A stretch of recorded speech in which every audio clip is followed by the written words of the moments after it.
Hello, everyone. Welcome to another Storm Updated user guide. Today, we will be talking about the upper parameter catchment on-site detention calculation method. To access that, you go to stormupdated.com.au, enter the email, enter your email. This is where all the reports will get sent to, and go to the calculator.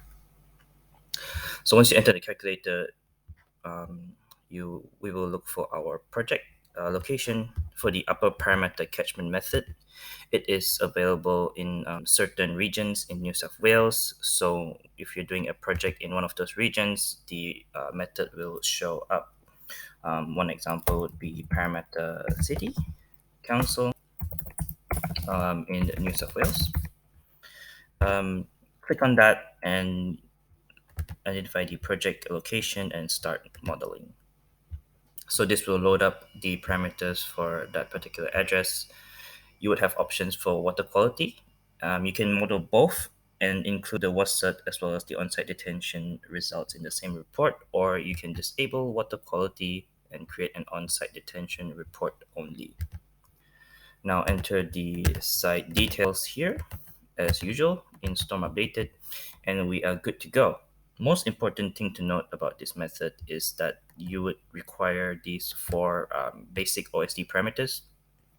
These parameters are specific and they differ based on location as well as council. So in parameter, for example, these values would differ from, let's say, Blacktown. To identify the correct values, we have a link here. Click on that and it will show you the guide.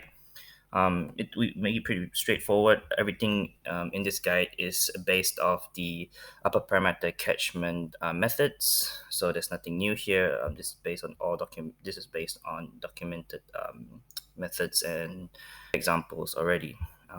You can read up more on the upper parameter catchment method by typing in upper parameter catchment 4th edition. This will give us a link. This one here, Blacktown, has it on the website as well. Essentially, it's quite a hefty document, so we've kind of summarized it to make it easy for everyone here. But again, additional details available if you want to read up on it. So right now we'll go back to our document. For example, we're in parameter now. You can see we have simple steps here. So step one, you must know where your project is. As we mentioned, different catchments have different set of values, and you can see that right here. Let's say if we're in A Beckett's Creek, for example, we'll look at this row and enter the corresponding uh,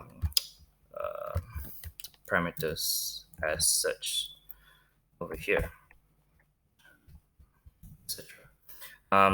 So that's the important thing with this method. The remaining fields, they are site specific, so they'll vary depending on what project you're doing. Reduce minimum habitable flow level, top level for the storage. They'll differ based on each site. So once you filled in all the fields, it'll look something like this, right?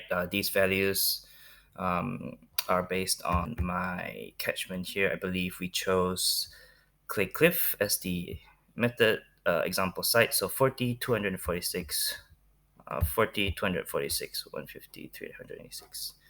And the remaining values are based on our site. We can also claim rainwater tank credits if we want to. Again, all the calculations here are based on the documented upper parameter catchment method, so you can read up more on that via the document. So once that's done, we click on Calculate OSD, and we have our results. It's as simple as that.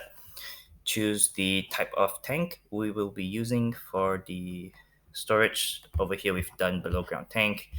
And again, similar to all the other OSD methods in Storm Updated, very easy to specify what kind of storage.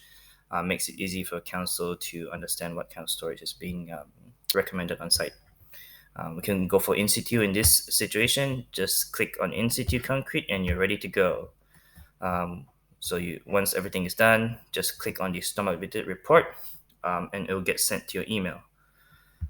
And you can see here I've done just that.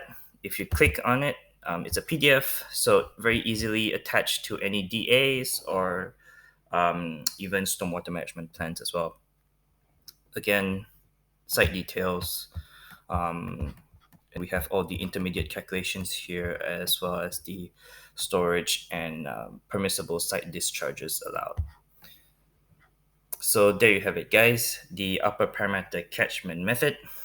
Currently, we have the fourth edition, but the third edition we are also working on developing the third edition of the parameter catchment guide, because some councils refer to that as well. So stay tuned for that. And yeah, definitely let us know if there are any questions. You can visit our website at stormupdated.com.au. And if there are any questions or comments, suggestions for improvement, you can always email us or contact us via that link. Thanks again, guys, and have a good one.